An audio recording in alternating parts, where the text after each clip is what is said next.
you guys doing today? My name is Daryl Breton Jr. I'm 19 years old. I'm from Satellite Cree Nation. I grew up and lived here in the city of Edmonton my whole life. I've been dancing ever since I could walk. My mother taught me everything that I know. I'm very lucky and blessed to be born and raised in my culture. For example, I'll use my mother. She didn't know that she was Indigenous until she was in high school. So for me to have an extra 17 years on top of her when she found out when she was 17 years old, I'm very thankful and grateful for that. And my mother taught me a story of how we first got the name Indian. She said that the Europeans would travel all the way to India on this road called the Silk Road. And they'd go to India to get their materials and spices and goods. And along that road, there would be burglars and thieves waiting to rob them of all their resources that they just purchased. So they thought, maybe if we travel by boat, no one would rob us at sea. But instead of going south, they actually just went west and they bumped into what is now known as North America. And when they saw the First Nation people, they said, look, Indians. And that's where the confusion kind of comes in with East Indians, but really there's only one Indian. So then the name changed to Aboriginal, and still people didn't really appreciate that name. And I didn't realize why until a lady taught me about normal and abnormal. Abnormal is weird, abnormal is different, abnormal is not okay. And if we're the first people of the land, why are we called Aboriginal? So then now it's starting to switch to Indigenous.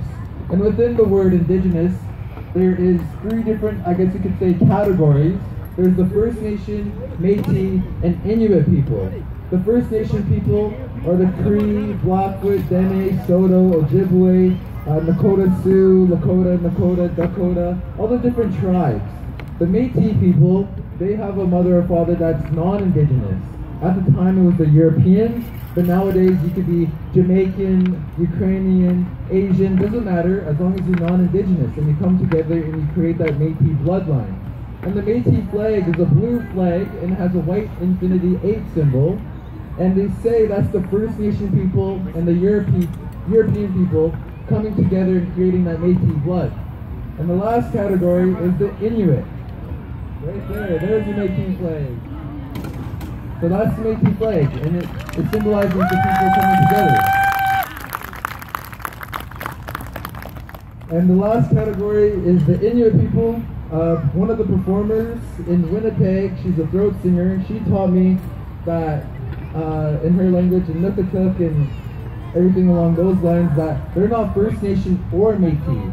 And the reason being is because they live in the northern parts of Canada. Their environment's completely different, their way of life is completely different, so their culture and traditions and teachings are a little bit different compared to First Nations here in Alberta.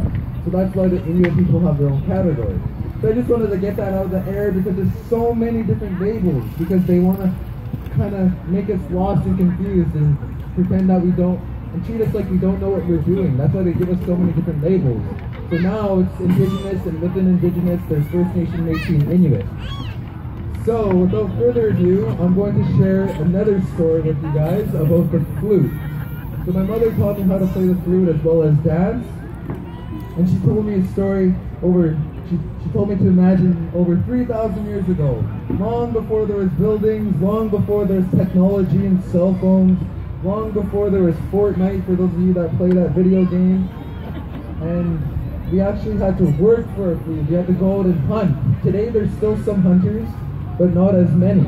Nowadays, when my buddy, he's coming later, or he will be coming within 5 minutes, Adrian LaChance, he likes to say when he goes hunting, he just walks down the meat aisle in Safeway and he calls it a day.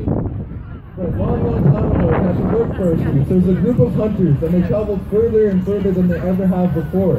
And it was a windy day, kind of like today. And in the distance, there was a forest. And each time the wind would blow, they would hear this sound.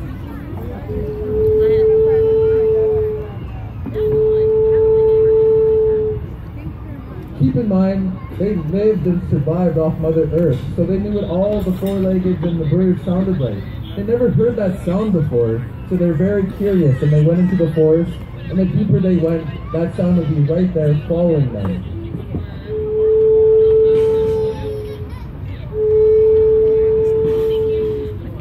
And one of the hunters noticed this great big hollow tree, and it had a bunch of hollow branches. And on one of the branches, there was the holes left by the woodpecker. And what he did was he reached into his medicine pouch and he grabbed some tobacco. And this isn't the same tobacco used today filled with harmful chemicals like nicotine that are bad for our body. It was pure natural tobacco that grew off Mother Earth. And he said, "Grandfather Tree, I see you don't need your branch anymore. Do you mind if I take it home and show my people?" And he put the tobacco onto the branch and he broke it off, took off all the dried leaves and twigs. And a lot of people often wonder, why would he speak to a tree? Trees can't talk. Why would he put the tobacco onto the branch? I don't understand. And it's one of the oldest teachings that you might have learned either at home or in school. It's to never take without asking. And indigenous people believe that all living things have a spirit. So the tree is living, the tree is growing, so the tree has a spirit. So he asked the tree's spirit for permission to take the branch. And then he also used tobacco as an offering to God the Creator, to show that he's thankful for all the gifts that are given, because you never know when something can be taken away from you. So he offered tobacco so another branch could grow, so more leaves could grow, so more oxygen could be produced. So that's why he spoke to the tree, and that's why he offered tobacco. And just like anything in life, he wasn't very good, but the more and more he played, the better he became. And he could actually use the flute to express how he's feeling. So if he's having a bad day and he's feeling sad, his song would sound sad, just like he is.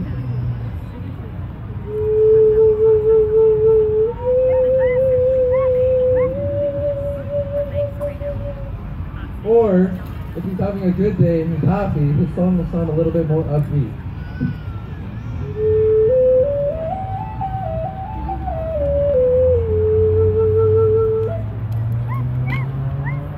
And with me, I brought another flute, just to remind the audience and wherever I go to perform or teach, maybe it's a school, to remind the children, the students, that we're all unique and that we all have our own voice. So, these are both classified as flutes. One's tall, one's short, just like we're all classified as humans. Somebody might be tall, somebody might be short, somebody might be good at playing hockey, somebody might be good at math, somebody might be good at cooking, somebody might be good at singing. So we're all unique in our own way, and I bring this little flute just to remind everybody to never give up just because you're not as good as the person next to you. So without further ado, this is how the little flute sounds.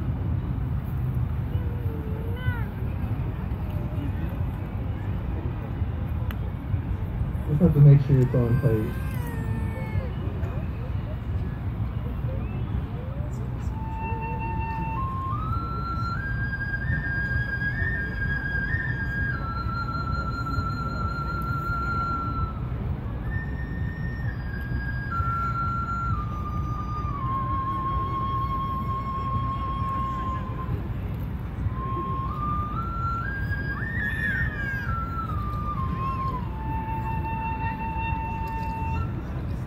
Thank you.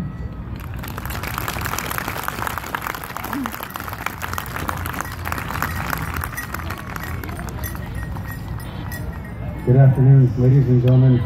Let's give Daryl Britton a round of applause.